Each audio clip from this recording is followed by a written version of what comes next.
Donc, l'exercice 3.6. Ajoute plafond. Donc, on va commencer à ajouter des plafonds. Donc, question numéro 2. Ouvrez la vue de plan de plafond du niveau 1 et zoomez sur le côté droit de l'aile nord du bâtiment.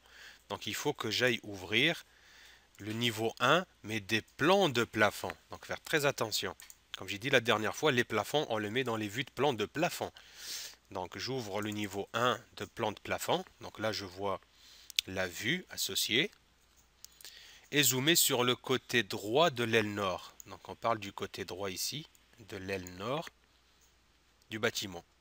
Où sont passées les portes et les fenêtres dans cette vue? Ah oui, c'est vrai. Dans l'exercice précédent, on a posé ici des fenêtres, on a posé des portes. Elles sont où? Elles sont dans... Oui, mais là aussi, je suis dans la vue de premier étage.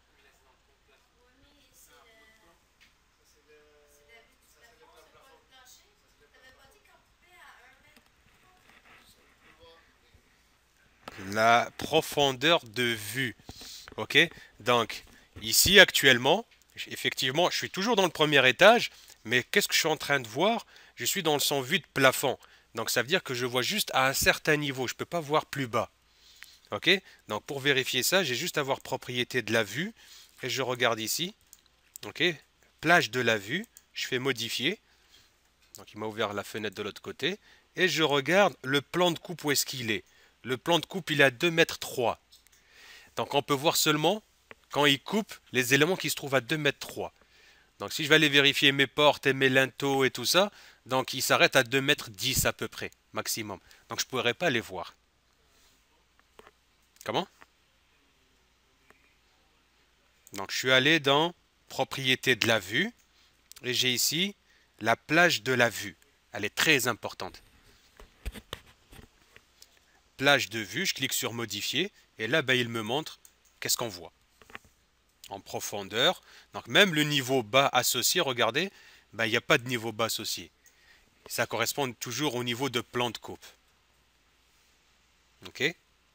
Donc, je fais annuler. C'est pour ça qu'on ne voit pas les portes, on ne voit pas les fenêtres. On voit tout ce qui se passe dans l'étage, comme ici, mais à partir de 2 mètres, 2,30 m je pense. Ok? 2,30 m et plus. Donc, question numéro 3. Placez un plafond de type 600-600 grid dans les 4 pièces comme illustré ci-dessous. Donc, je vais appeler plafond. Je vais prendre plafond automatique. Ok? Puisqu'il va détecter automatiquement les murs. Donc, s'il y a une zone fermée, il pourra poser les plafonds. Donc, j'en ai un qui est là. Donc, regardez, je survole. Il a détecté. Je vais voir d'abord le plafond qui me demande, c'est du 600-600. Donc, j'ai besoin de 600-600. Je survole. Ok, donc il me détecte une zone ici. Je clique. Il me pose le plafond. J'ai une zone là. Une zone ici. Et une zone là. Et je valide. C'est aussi simple que ça. Placez un plafond de type plein dans les 2 pièces situées à gauche de la ligne de quadrillage 4. Ok, donc ici et là. Il veut que je mette un plafond de type plein. Donc, même chose, plafond. J'ai juste à changer. Donc, plafond composé, plafond plein. Il détecte lui, il détecte lui. Je valide. Donc, sauf que là, oh, je ne sais pas si peut-être je pose la question après. Non, je ne pose pas de question après. Sauf que là, il faut faire très attention parce que c'est un plafond plein, mais on ne le voit pas, on dirait qu'il n'y a pas de plafond. Ok?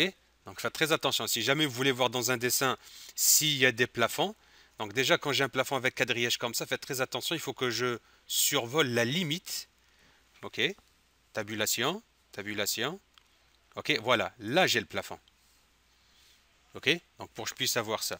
Sinon, si vous avez un doute, ok, je sélectionne tout ce beau monde, filtre, et je lui dis écoute, ne rien sélectionner, garde-moi juste les plafonds. Je fais OK.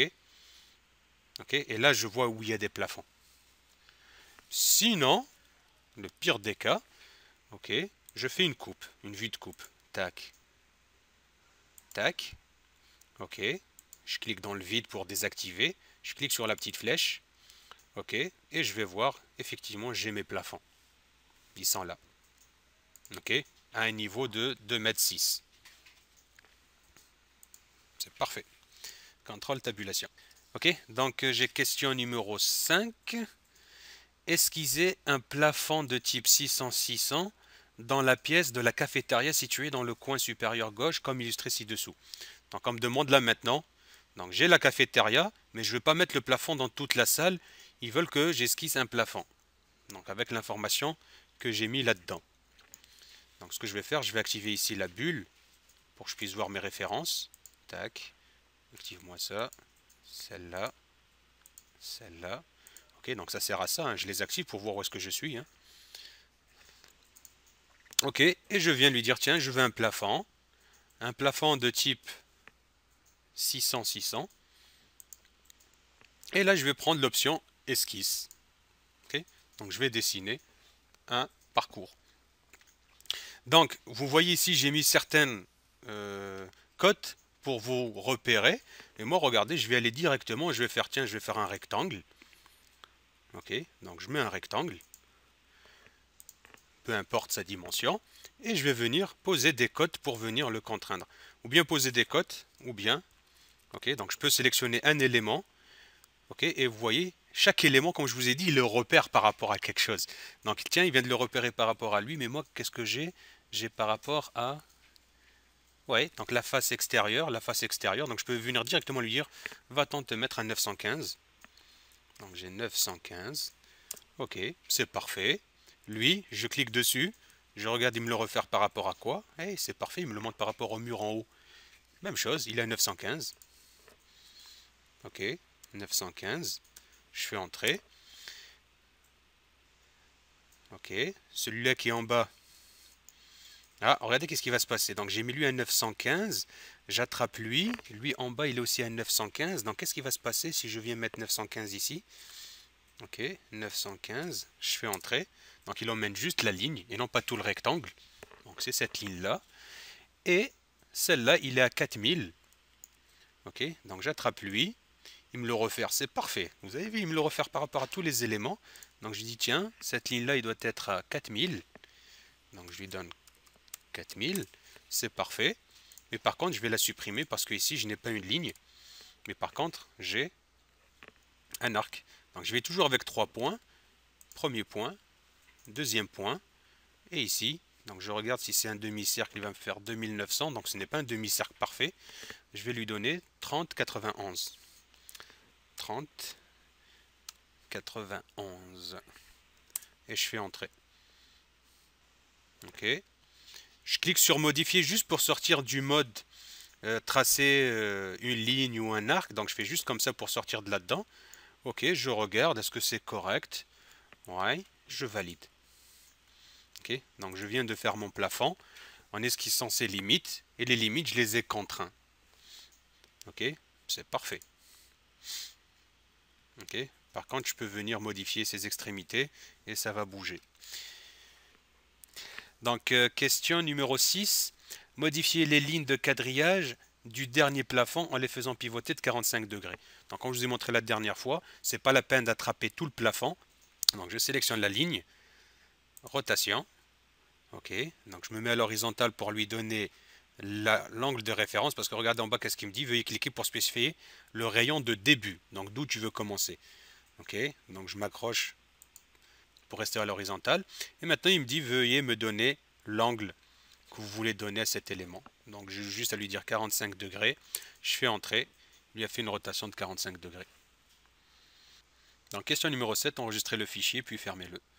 Donc, ce qui termine l'exercice 3.6. Ok, donc je vous laisse faire le 3.7 et s'il nous reste du temps à la fin, je le corrige.